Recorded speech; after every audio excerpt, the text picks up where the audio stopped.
Breaking news, Federal Security ng Russia, nabisto na ang tunay na pakay ng China sa kanila, kung saan ayon sa ulat ng The New York Times ay binansagang the enemy ng Russia ang China, kung saan ito ay mula sa nalik na dokumento mula sa Federal Security Service ng Russia, kung saan ay tinatarget umano ng China ang teknolohiya, teritoryo at mga sayantipiko ng Russia, kung saan inaakusahan ng Federal Security Service ng Russia ang Chinese intelligence ng tangkang pagre-recruit sa mga sayantipiko, opisyal at negosyanteng Ruso at nangangalap umano ng mga military secrets na may kaugnayan umano sa digmaan ng Russia sa Ukraine, at gumagamit din umano ang China ng mga negosyo at institusyong pang-akademya bilang panakip sa pangangalap ng impormasyon sa mga sensitibong rehiyon gaya ng Arctic at Gitnang Asya.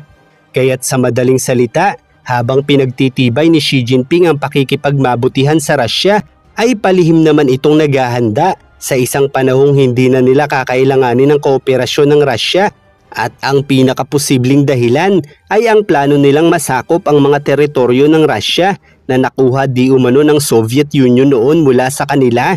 At kung hindi ka naniniwala, ay basahin mo lamang ang artikel na ito, kung saan nakasulat dito ang 50 taong plano ng China na isinulat sa aklat ng People's Republic of China, kung saan ang ika-6 na digmaan na inaasahan nila ay ang digmaan laban sa Russia. Ito ay malinaw na indikasyon na hindi nagkakamali ang Federal Security Services ng Russia, dahil malinaw ang diskarte ng Komunistang Partido ng China sa pagbili ng mga lupain sa buong mundo at pagtatayo ng mga negosyo na pag-aari o konektado sa Komunistang Partido. Dahil sa paraang ito ay lumalakas ang kanilang impluwensya sa bawat opisyal ng pamahalaan sa buong mundo, kung kaya't hindi na namamalaya ng ilan na nakapananakop na sila ng mga teritoryo. Gayunpaman, dahil sa malaking pakinabang ng Russia sa China, dahil nakapag-e-export sila dito ng napakaraming produkto na hirap nilang ibenta para sa iba,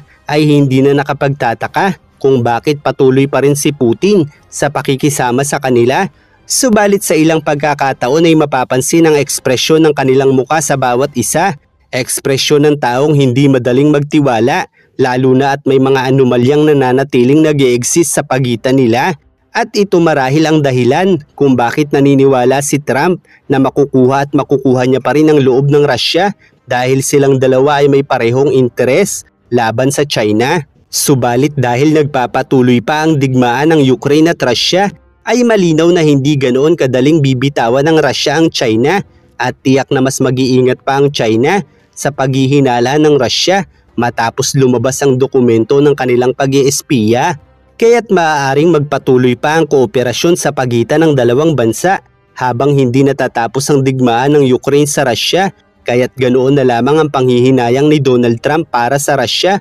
dahil malinaw na malaki ang pakinabang ng Russia para sa US laban sa China, lalo pa at ang European Union ay madalas na hindi pumapabor kay Trump sa kanyang mga polisiya, gaya na lamang ng pagsusulong ng European Union ng sarili nilang mga diskarte para sa Ukraine, tulad ng pagbibigay ng mga sandata, pera, mga materyales sa paglikha ng mga kagamitan, at pagkuha ng suporta mula sa ibang mga bansa para sa Ukraine, mga bagay na nagpapatatag at nagbibigay ng kakayahan sa Ukraine para magpatuloy sa pakikipaglaban sa Russia. Gayunpaman ay malinaw din na hindi basta nalang susuko si Putin sa digmaang ito, lalo pa at may mga bansa pa rin gaya ng China at North Korea ang sumusuporta dito. Kaya't sa madaling salita, ang digmaan ng Russia at Ukraine sa kasalukuyan ay digmaan na lamang ngayon sa pagitan ng mga bansa sa Europa at Ukraine laban sa Russia, China at North Korea.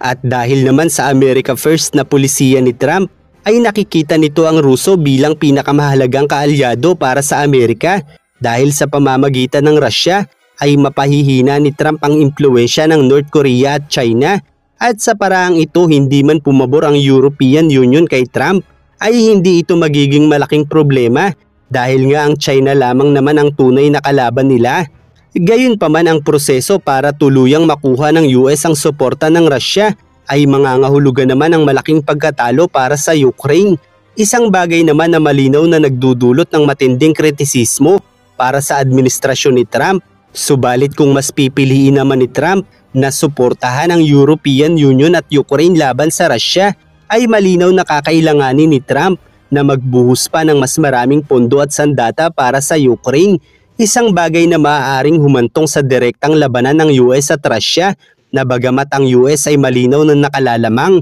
ay maaari naman itong magdulot sa pananamantala ng China na maghintay sa isang pagkakataon na mahaharap ang dalawang bansa sa krisis dahil sa giyera. At kung pagsasabayin naman ng US ang China at Russia, bagamat malabo pa ring matalo ang US, ay malinaw na maghihirap ang buong mundo sa pagsisimula hanggang sa pagtatapos ng digmaang ito na maaari pang humantong sa pagkaubos ng buhay ng lahat ng tao kung magkakaroon ng nuclear war sa pagitan ng mga bansang ito. Kaya't malinaw na ang unang opsyon ng pinakaligtas na estratehiya para sa US upang tuluyang pabagsakin ang China. Ito ang mga dahilan kung bakit tila walang pakialam si Trump kung makuha ng Russia ang mga teritoryong nasakop nila. Gayunpaman ay nilinaw ni Trump noon pa man na nais din itong ibalik ng Russia ang ilang bahagi ng teritoryo ng Ukraine.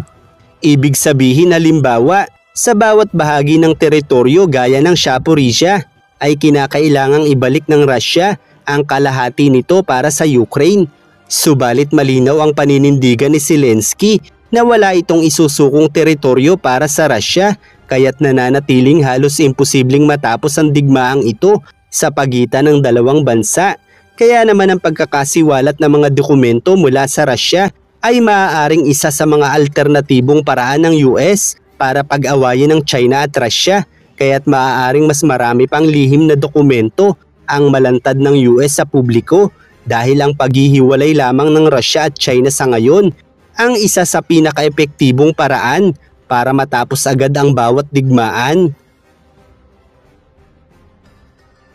Sir, just to be clear, do you see any future in which Ukraine returns to its pre-2014 borders?